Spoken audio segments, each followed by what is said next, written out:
Hello friends, आज का हमारा टॉपिक है वेडल्स रूल। ठीक है, तो आज के इस वीडियो के अंदर मैं आपको बताऊंगा वेडल्स रूल क्या होता है, वेडल्स रूल कैसे काम करता है। ठीक है, और वेडल्स रूल का फार्मूला क्या होता है। ठीक है, इस वीडियो के अंदर लास्ट में मैं आपको एक एग्जांपल सॉल्व कराऊंगा इसी वेडल्स रूल के ऊपर। ठीक है, तो सबसे पहले हम डिस्कस कर लेते हैं इसका फार्मूला। इंटीग्रेशन ए और बी।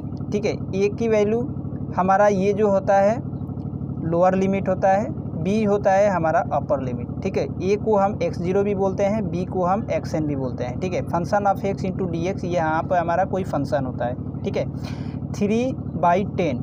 ठीक है, और 3 के साथ h का मल्टीप्लाई चलता है। ठीक है फ्रेंड, देखो वेडल्स रूल के अंदर यहाँ पे वेडल्स रूल के अंदर आता है 3/10। ठीक है, और 3 के साथ आता है h। ठीक है, इसके बाद इस ब्रैकेट्स के अंदर लिखते हैं y0, y1, y2, y3, y4, y5 और y6। जैसे ही y6 तक हम लिखेंगे इस ब्रैकेट्स को बंद कर देंगे। ठीक है, अब इसके साथ हम लिखेंगे 5, 6, 5 और यहाँ पे कुछ भी नहीं। ठीक है, तो अब समझना ये है कि ये कैसे हम लिख रहे हैं 5, 6, 5। ठीक है, फिर यहाँ पे खाली जा रहा है, फिर यहाँ पे हम प्लस लगाएंगे, फिर नेक्स्ट टर्म लिखेंगे 6, 7, 8, 9, 10, 11, 12 y की वैल्यू। ठीक है, फिर यहाँ पे 5, 6, 5। ठीक है, यहाँ पे फिर खाली जाएगा, फिर नेक्स्ट टर्म हम यहाँ पे प्लस लिखेंगे, फिर यहाँ पे 12, 13, फिर यहाँ पे 14, 15, 16, 17, 18, 19, 20, इस टाइप से आगे तक ये बढ़ते जाएगा। ठीक है, फिर यहाँ पे 5,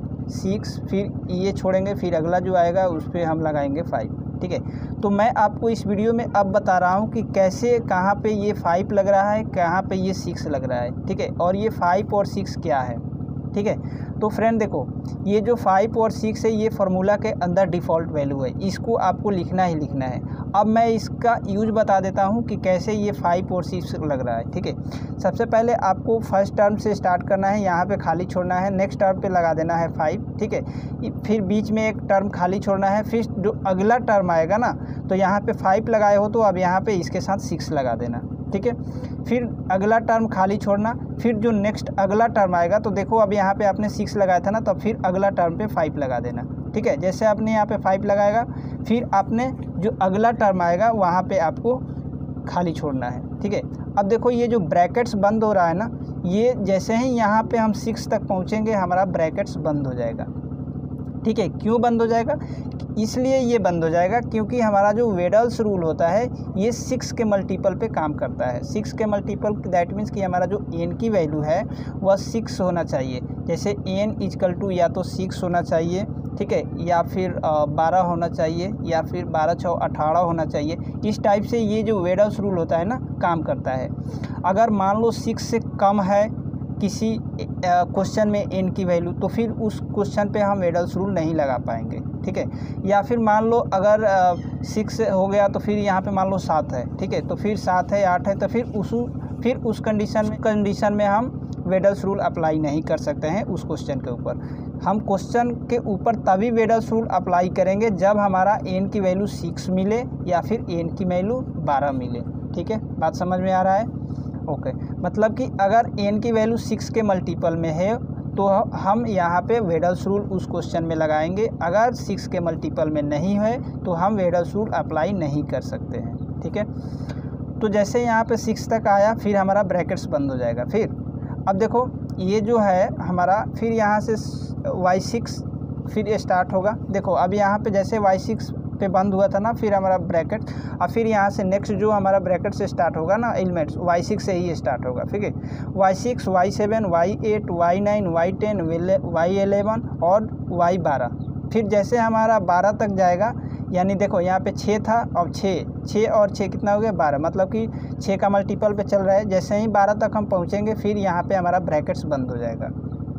ठीक है, अब जैसे ब्रैकेट्स बंद होगा फिर हम यहाँ पे 5, 6 लिखेंगे इसी के जैसा, जैसे हमने लगाया फर्स्ट को छोड़ा यहाँ पे 5 लगाया। ठीक है, फिर यहाँ पे खाली छोड़ा। जैसे अब देखो यहाँ पे हमने 5 लगाया था तो नेक्स्ट अगला टर्म पे हमने लगाएंगे 6। ठीक है, फिर अगले टर्म को खाली छोड़ेंगे, फिर जो अगला टर्म आएगा तो अब देखो यहाँ पे हमने 6 लगाया था तो फिर हम यहाँ पे लगाएंगे 5। ठीक है, फिर नेक्स्ट अगले टर्म को खाली छोड़ेंगे। ठीक है, इस टाइप से करके हम 5, 6 पुट करते जाएंगे।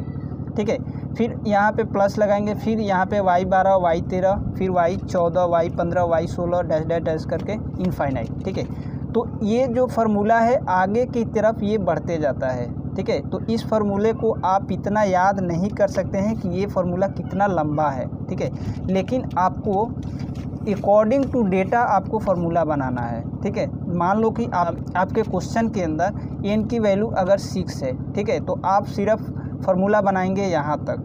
ठीक है, क्योंकि देखो एन की वैल्यू हमारा 6 है, तो यहाँ पे हमारा 6 तक ख़त्म हो रहा है, तो हम यहाँ तक फार्मूला लिखेंगे और फिर y0 y1 y2 y3 y4 y5 y6 की वैल्यू निकालेंगे, जैसे हम निकालते थे 3/8 रूल में सिम्पसन्स के अंदर। ठीक है, उसी टाइप से हम वैल्यू निकालेंगे, फिर उन सभी वैल्यू को हम यहाँ पे पुट करेंगे, तो हमारा आंसर आ जाएगा वेडल्स रूल के थ्रू। क्लियर है पॉइंट्स? अगर मान लो कहीं किसी क्वेश्चन के अंदर 12 दे दिया, एन की वैल्यू अगर 12 दे दिया, ठीक है, तो फिर आप यहाँ तक लिखेंगे, 12 तक फार्मूला लिखेंगे। ठीक है, इस स्टेप तक फार्मूला लिखेंगे, ये पूरा लिखेंगे, फिर ये पूरा लिखेंगे। ठीक है, तो फिर आपको करना होगा कि y0 से लेकर के y12 तक की वैल्यू निकालना पड़ेगा, y0 y1 y2 y3 इस तरीके से करके, जैसे हम सिम्पसन्स 3/8 रूल में निकालते हैं, या फिर ट्रेपोजेडियल्स में निकालते हैं, या फिर 1/3 रूल में निकालते हैं। ठीक है, उस टाइप से निकाल करके फिर उन सभी वैल्यू को आप इसमें पुट करेंगे फार्मूले के अंदर। ठीक है, तो फिर आपका वो वैल्यू जो रिजल्ट आएगा वह रिजल्ट आएगा आपका वेडल्स रूल के थ्रू। ठीक है, और वही आपका आंसर कहलाएगा।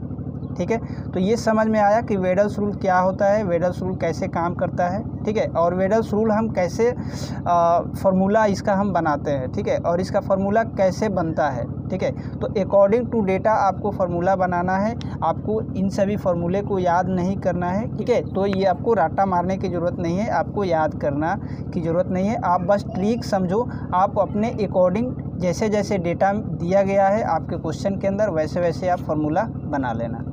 ठीक है, क्लियर है पॉइंट्स?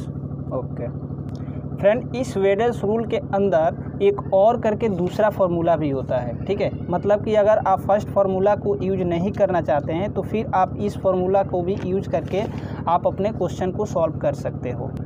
ठीक है, तो ये फार्मूला सेम टू सेम आपके फर्स्ट फार्मूला के जैसा ही है, बस इसमें डिफरेंस है यहाँ पे। ठीक है, डिफरेंस क्या है, यहाँ पे y6 के जगह पे हमने 2 लिखा है, और फिर यहाँ से एलिमेंट को हम डायरेक्टली कंटिन्यू कर रहे हैं लिखना। जैसे देखो हमने यहाँ से लिखना शुरू किया। ठीक है, y पे आया y6, यहाँ पे 2 लिखा, फिर y7 y8 y9 y10 y11 y12 y13 y14 इस टाइप से करके हम आगे लिख रहे हैं। ठीक है, जैसे मान लो यहाँ पे y पे आया, y6 पे आया हमने, या y6 पे हम पहुँचे तो यहाँ पे इसके साथ 2 लगा देंगे। ठीक है, मतलब कि 2 हो जाएगा। ठीक है, और जैसे हम फिर यहाँ पे y के जैसे n की मल्टीपल 6, ठीक है, हम 6 और 6 12, जैसे हम यहाँ 12 तक पहुँचेंगे तो फिर हम इस 12 के साथ यहाँ पे 2 लगा देंगे।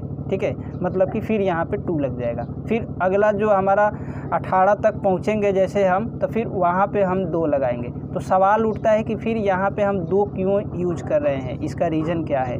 तो रीज़न ये है कि फ्रेंड आप इस फार्मूले में देखिए, आपको यहाँ पे जो आप यूज कर रहे हैं 5 y5 और y6, ठीक है, जैसे हमारा यहाँ पे ब्रैकेट्स क्लोज हो रहा है, इसके अगला जो टर्म हो रहा है फिर हमारा y6 से ही स्टार्ट हो रहा है। ठीक है, तो फिर हमारा यहाँ पे भी एक y6 है, फिर हमारा एक नेक्स्ट टर्म यहाँ पे भी y6 है। ठीक है, तो यहाँ पे 2 बार y6 आ रहा है, मतलब कि यहाँ पे 2 टाइम्स y6 आ रहा है। ठीक है, तो इसी चीज़ को हम रिमूव करने के लिए डायरेक्टली हम क्या कर रहे हैं, y6 को एक जगह लिख रहे हैं और 2 उसके साथ लिख दे रहे हैं। ठीक है, तो आप इस फार्मूले में तो फ्रेंड देखो, आप यहाँ पे हमने y6 को हमने 2 टाइम्स रिपीट नहीं करा है, मतलब कि y6 के बाद डायरेक्ट हम 7 लिखा है y7। ठीक है, तो इसीलिए हमने y6 के साथ हमने यहाँ पे 2 लिखा है। ठीक है, तो यहाँ तक क्लियर है पॉइंट्स? ओके, अब जैसे हम y7 y8 y9 y10 y11 y12 तक हम पहुँचे, तो फिर यहाँ पे 12 के साथ भी देखो यहाँ पे 2 लगा है। ठीक है, तो ये भी सेम कंडीशन है, यहाँ पे भी आप देख सकते हो। जैसे हमारा यहाँ पे 12 जैसे आया था, तो देखो हमारा जैसे यहाँ पे ब्रैकेट्स बंद हुआ, फिर जो अगला स्टेप चल रहा है ना टर्म, वो भी 12 चल रहा है। ठीक है, तो y12 यहाँ पर भी है, y12 यहाँ पर भी है, तो 2 बार आ रहा है कि नहीं आ रहा है? बिल्कुल आ रहा है। तो इस चीज़ को रिमूव करने के लिए हम डायरेक्ट यहाँ पे क्या कर रहे हैं, y के साथ y12 के साथ हमने यहाँ पे 2 का मल्टीप्लाई लगा दिया, ठीक है। अब y12 के साथ हम लिखेंगे फिर अगला term y13, y14, y15, y16, ठीक है। तो इस टाइप से करके हमारा ये वेडल्स रूल का 2 फार्मूला होता है। तो आप दोनों फार्मूला में से किसी भी एक फार्मूले का यूज करके आप क्वेश्चन को सॉल्व कर सकते हो, ठीक है। नेक्स्ट देखते हैं, हमें कैलकुलेट करना पड़ेगा एज की वैल्यू, ठीक है। तो एज की वैल्यू कैलकुलेट करने के लिए b minus a divide by n करते हैं, जहाँ पे a हमारा होता है लोअर लिमिट, b होता है हमारा अपर लिमिट और n होता है नंबर ऑफ़ पॉइंट्स, ठीक है। और वेडल्स रूल के अंदर जो नंबर ऑफ़ पॉइंट्स होता है 6 होता है और 12 होता है, 18 होता है, मतलब कि 6 के मल्टीपल में ही होता है। अगर 6 से कम आएगा मतलब हमारा n की वैल्यू, तो वहाँ पे वेडल्स रूल काम नहीं करेगा, ठीक है। अब इसमें एक कैलकुलेट करते हैं x की वैल्यू कैलकुलेट करने के लिए हम एक फार्मूला यूज करते हैं xn = x0 + n × एज। ये हमें फार्मूला फैसिलिटी देता है x0 की वैल्यू कैलकुलेट करने के लिए, x1 की, x2 की, x3 की, ठीक है। जब हम x0, x1, x2 की वैल्यू निकालेंगे फिर उस वैल्यू को हम पुट करेंगे अपने y के जो फंक्शन है उस फंक्शन के अंदर, तो फिर हमारा y0, y1, y2 की वैल्यू निकलता है, ठीक है। तो आई होप आपको यहाँ तक पॉइंट समझ में आ गया होगा। अब मैं आपको नोट पॉइंट करा देता हूँ कि नोट पॉइंट क्या याद रखना है इस वेडल्स रूल के साथ। नोट पॉइंट याद रखना है ये, it method applicable for total number of interval multiple of 6, ठीक है। यह मेथड तब एप्लीकेबल होता है जब हमारा n की वैल्यू जो है 6 के मल्टीप्लाई में हो, ठीक है। अगर मान लो 6 से कम है या फिर 6 से ज़्यादा है, जैसे 7, 8, 9, 10, तो फिर वहाँ पे वेडल्स रूल हमारा फेल कर जाएगा, अप्लाई नहीं होगा, ठीक है। एग्जाम्पल में आप ये वही चीज़ है, n = 6 होगा या फिर 12 होगा, 18 होगा, 24 होगा, 30 होगा, 36 होगा, मतलब कि n की वैल्यू 6 से कम नहीं होगा या फिर 6 से ज़्यादा होगा, मतलब कि 12 हो सकता है, 18। इस एलिमेंट के अलावा अगर कोई दूसरा n की वैल्यू है तो फिर आप वहाँ पे वेडल्स रूल आपका अप्लाई नहीं होगा, फेल हो जाएगा, ठीक है। लेट्स मान लो n की वैल्यू हमारा 6 है, तो यहाँ पे देखो 6 × 1, ये जो हमारा 6 है 6 का मल्टीपल है, तो यहाँ पे वेडल्स रूल अप्लाई हो जाएगा, ठीक है। अगर मान लो n की वैल्यू 8 है तो यहाँ पे 6 का मल्टीप्लाई नहीं है, तो यहाँ पे वेडल्स रूल हमारा फेल हो जाएगा, ठीक है। It is use when n is multiple of 6। इस वेडल्स रूल का यूज करते हैं कब, हमारा जो n की वैल्यू है मल्टीपल ऑफ 6 के कंडीशन में होता है, तो हमारा वेडल्स रूल अप्लाई होता है, ठीक है। तो फ्रेंड आई होप आपको ये वीडियो हमारा पसंद आया होगा बहुत अच्छे से, और ये जो मैं आपको फार्मूला बताया हूँ ये फार्मूला आप बढ़िया से सीख गए होंगे, ठीक है। तो फ्रेंड आप लोगों को मैं वेडल्स रूल भी करा दिया हूँ और 3/8 रूल भी जो सिम्पसन्स का होता है वो भी कराया हूँ, फिर 1/3 रूल भी आपको लोगों को मैं करा चुका हूँ, ठीक है। अब आगे की जो मेरा वीडियो होगा उस वीडियो के अंदर मैं कराऊँगा आपको गॉस क्वाड्रेचर मेथड, ठीक है, कि वह मेथड क्या है, कैसे काम करता है, ठीक है। वीडियो लंबा हो जाने के कारण इस वीडियो में मैं आपको इस वेडल्स रूल के ऊपर एग्जांपल्स नहीं करा रहा हूं, ठीक है। लेकिन हमारा जो नेक्स्ट वीडियो होगा उस वीडियो में मैं आपको एक एग्जांपल सॉल्व करके दिखाऊंगा इस वेडल्स रूल के ऊपर, ठीक है। तो हमारा जो नेक्स्ट वीडियो आएगा उस वीडियो को आप ज़रूर देखिएगा, आपको समझ में आएगा वेडल्स रूल का डायरेक्ट एग्जाम्पल्स, ठीक है। तो अगर हमारा वीडियो आपको समझ में आया हो तो आप हमारे वीडियो को लाइक करिए, शेयर करिए, कमेंट करिए, और चैनल पे नए हैं तो आप चैनल को ज़रूर सब्सक्राइब कर लीजिए। Thanks for watching this video.